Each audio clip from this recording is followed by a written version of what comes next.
हमारे ITI education channel पर। और जैसे कि आप लोगों को पता है, हम पढ़ रहे थे वायरिंग एसेसरीज अर्थात वैद्युतिक सहायक सामग्री। तो हमने दो प्रकार की वैद्युतिक सहायक सामग्रियों को बहुत ही अच्छे से ध्यानपूर्वक देखा था, जिसमें से पहली जो हमारी सहायक सामग्री थी वह थी वैद्युतिक सहायक सामग्री। दूसरी जो हमारी सहायक सामग्री थी वह थी नियंत्रक सहायक सामग्री। और तीसरी हम जो पढ़ने जा रहे हैं वह है हमारी सुरक्षा सामग्री। अगर हमारे एग्जाम के पॉइंट ऑफ व्यू से हम देखें तो सुरक्षा सामग्री जो होती है ये बहुत ही महत्वपूर्ण क्वेश्चन हमारे एग्जाम में प्रोवाइड करवाती है, तो हमें इसे बहुत ही ध्यानपूर्वक समझना है और पढ़ना है। तो चलिए शुरू करते हैं हम सुरक्षा सामग्री को। तो जैसा कि आप लोगों को पता है, वे सामग्री जो हमारे वैद्युतिक उपकरणों की सुरक्षा प्रदान करने का कार्य करती है उन्हें हम सुरक्षा सामग्रियां कहते हैं। जैसे कि आप लोगों ने घरों में देखा होगा, जो हमारा फ्यूज है वह हमारे वैद्युतिक परिपथ को बचाने का कार्य करता है। MCB है, RCCB है, थर्मल रिले है, ये सारी के सारे हमारे वैद्युतिक परिपथ को सुरक्षित करते हैं, इसलिए हम इन्हें सुरक्षा सामग्री कहते हैं। तो आइए हम देखते हैं इसकी परिभाषा को। तो जैसे कि आप लोगों के सामने स्पष्ट होगा, सुरक्षा सामग्रियां वे सामग्री जो विद्युत परिपथ व विद्युत वायरिंग को उच्च धारा व वोल्टता से सुरक्षित रखती है या नुकसान होने से बचाती है, सुरक्षा सामग्री कहलाती है। जैसे कि आप लोग देख सकते हैं, उदाहरण फ्यूज, MCB आदि। इसी के साथ हम बात करते हैं सबसे पहले हमारी जो सुरक्षा सामग्री है उस फ्यूज की। तो आप लोगों को पता होगा, फ्यूज आप लोगों के सामने मैं यहाँ डायग्राम प्रदर्शित कर देता हूँ, तो इस पे आपको दिख जाएगा। हम बात करते हैं, यहाँ एक सुरक्षा युक्ति होती है जो कि शॉर्ट सर्किट और ओवरलोड की परिस्थिति में वैद्युतिक परिपथ को सुरक्षा प्रदान करता है। तो आप लोगों को याद रखना है, फ्यूज एक प्रकार की सुरक्षा युक्ति है। तो सबसे पहला क्वेश्चन तो यहीं से बनता है कि फ्यूज किस प्रकार की युक्ति है। तो हमें देखना है कि फ्यूज जो है वो सुरक्षा युक्ति है। और सुरक्षा युक्ति के साथ साथ जब हमारा परिपथ में शॉर्ट सर्किट दोष हो या ओवरलोड दोष हो, तो ऐसी परिस्थिति में फ्यूज हमारे परिपथ वैद्युतिक परिपथों की सुरक्षा करता है। अब हम देखते हैं फ्यूज के बारे में कि फ्यूज किस प्रकार से सुरक्षा करता है। तो जैसा कि आप लोगों को पता होगा, यदि हमारा जो केबल है या हमारे जो वायर है या हमारे पास जो तार है वह एक धारा वहन क्षमता के बने हुए होते हैं। यदि उससे उच्च धारा अगर हमारे केबल्स में या तार्स में बहेगी या प्रवाहित होगी, तो हमारे जो तार है वो गर्म हो जाएंगे, और गर्म होने के कारण उनके बाहरी जो आवरण लगा हुआ है, जो कुचाला पदार्थ लगा हुआ है, वह पिघल जाएगा या जलने लगेगा, जिससे कि आग लग जाएगी। और उसी आग के कारण हमें बहुत वैद्युतिक परिपथ में हमारे उपकरणों को बहुत सारा नुकसान होगा। यहाँ पर कार्य करता है फ्यूज। अब कैसे कार्य करता है, देखिए, जब हम फ्यूज को लगाते हैं तो ये स्वयं पिघल जाएगा और विद्युत प्रवाहित होने से रोक देगा, जिससे कि हमारे जो सुरक्षा उपकरण है वह बहुत ही इजीली बच जाएंगे। तो यहाँ भी हमने वही देखा है, यदि केबल्स में या तार में उसकी वहन क्षमता से अधिक विद्युत धारा प्रवाहित होगी तो वह तार गर्म हो जाएगा और उसका जो बाहरी आवरण है या कुचालक पदार्थ है वह जलने लगेगा, जिससे कि आग लग जाएगी।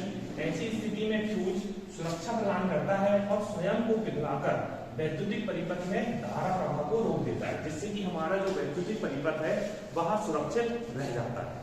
तो चलिए देखते हैं फ्यूज के बारे में और।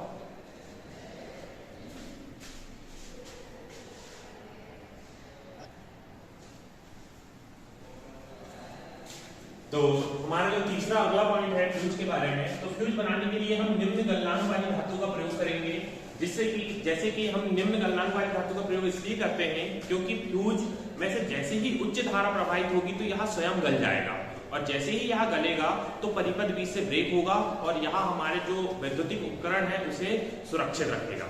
देखते हैं अगला पॉइंट कि ये किस धातु से हमें बनाना चाहिए। तो बेसिकली सबसे कम गलनांक वाली जो धातु होती है वह टिन और लेड होती है, लेकिन अगर हम इन दोनों का मिश्र धातु का बना दें, टिन और लेड को मिला दें, तो ये मिश्र धातु बन जाती है और उसका जो हमारा फ्यूज बनाना होता है ये सबसे उपयुक्त माना जाता है। इसके अतिरिक्त हम एल्युमिनियम या कॉपर आलेपित तार का भी प्रयोग करते हैं।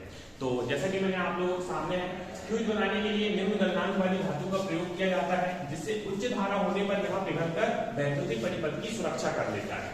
फ्यूज बनाने के लिए हम टिन लेड धातु व एल्युमिनियम या कॉपर आलेपित टिन तार का भी प्रयोग करते हैं।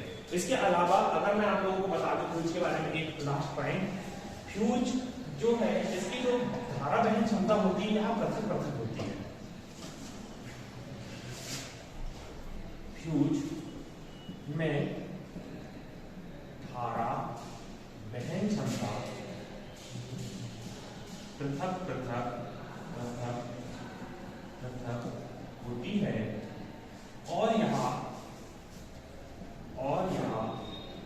तार की मोटाई पर निर्भर करती है, मोटाई पर निर्भर करती है। तो जैसे कि आप लोगों को मैं अगला पॉइंट बताया मैंने कि फ्यूज जो है यहाँ धारा वहन की क्षमता इनकी पृथक पृथक होती है और जो तार होता है उसकी मोटाई पर निर्भर करती है। इससे भी पिछले बार एग्जाम में बहुत सारे क्वेश्चन पूछे गए थे कि जो फ्यूज है उसकी तार जो है वो किस चीज पर निर्भर करती है। तो याद रखिएगा आप, जो तार होती है वह मोटाई पर निर्भर करती है। तो फ्यूज से हम कुछ क्वेश्चन देख लेते हैं। तो फ्यूज से बेसिकली 2-3 प्रकार के क्वेश्चन हमारे रेलवे, टेक्नीशियन, जेई बहुत सारे लेवलों में क्वेश्चन आए हुए हैं। आईटीआई में भी खासतौर पर फ्यूज के बारे में क्वेश्चन पूछे जाते हैं। तो सबसे पहला क्वेश्चन तो यही पूछा गया था कि फ्यूज किस प्रकार की युक्ति है। तो सबसे पहले हम आंसर बता दें, फ्यूज एक सुरक्षा युक्ति है। दूसरा क्वेश्चन जो पूछा गया था कि फ्यूज किन दो धातुओं का मिश्रण होता है। तो उसका सही जवाब था लेड और टिन। तीसरा क्वेश्चन जो पूछा गया था कि फ्यूज का तार किस चीज पर निर्भर करता है, लंबाई पर, पदार्थ पर, मोटाई पर। तो इसका सही आंसर आया था मोटाई पर। और एक लास्ट क्वेश्चन जो फ्यूज से बहुत ज्यादा पूछे गए हैं कि फ्यूज किस प्रकार का तार होता है। तो आप लोगों को याद रखना है कि फ्यूज जो होता है वह निम्न गलनांक वाला तार होता है जो स्वयं अपने आप को पिघलाकर हमारे वैद्युतिक उपकरणों को सुरक्षित रख लेता है। तो ये थी फ्यूज के बारे में सारी जानकारी। चलिए हम देखते हैं अगली हमारी सुरक्षा युक्ति। तो जो हमारे पास अगली जो सुरक्षित युक्ति है उसका नाम है सर्किट ब्रेकर। तो अगर हम बात करें सर्किट ब्रेकर की, तो सर्किट ब्रेकर एक ऐसा साधन होता है जो कि सामान्य स्थितियों के साथ साथ हमें असमान स्थितियों में भी सुरक्षा प्रदान करता है। जैसे कि असमान स्थिति में, जैसे कि हमारे विद्युतिक परिपथ में शॉर्ट सर्किट हो गया, तो उसे शॉर्ट सर्किट को हटाना और साथ में परिपथ को ब्रेक कर देना, दोनों का कार्य करता है हमारा सर्किट ब्रेकर। अगर हम बात करें सामान्य परिस्थितियों की, तो सामान्य परिस्थितियों में जो सर्किट ब्रेकर होता है एज अ एमसीबी की तरह कार्य करता है। और यहाँ सामान्य सर्किट ब्रेकर का यूज हम कम वोल्टेज के परिचालन में करते हैं। तो हम चलो देखते हैं इसको भी थोड़ा सा। सर्किट ब्रेकर एक ऐसा साधन है जो समान स्थितियों के साथ साथ असमान स्थितियों में भी, जैसे शॉर्ट सर्किट में वैद्युतिक परिपथ को जोड़ने व विक्षेप का मतलब होता है हटाने का कार्य करता है। सामान्य सर्किट ब्रेकर मुख्यतः एमसीबी प्रकार का होता है जो कि कम वोल्टता परिचालन में प्रयोग लाया जाता है। तो ये था सर्किट ब्रेकर।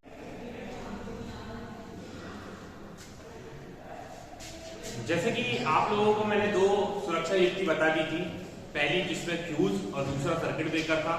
तीसरी सबसे मोस्ट वैल्यूएबल सेफ्टी एसेसरीज है जिसे हम कहते हैं एमसीबी। तो सबसे पहले तो हमें एमसीबी का नाम पता होना चाहिए। तो एमसीबी का जो पूरा नाम होता है वह होता है मिनिएचर सर्किट ब्रेकर। तो सबसे पहले हम जानते हैं एमसीबी के बारे में सारी चीजें।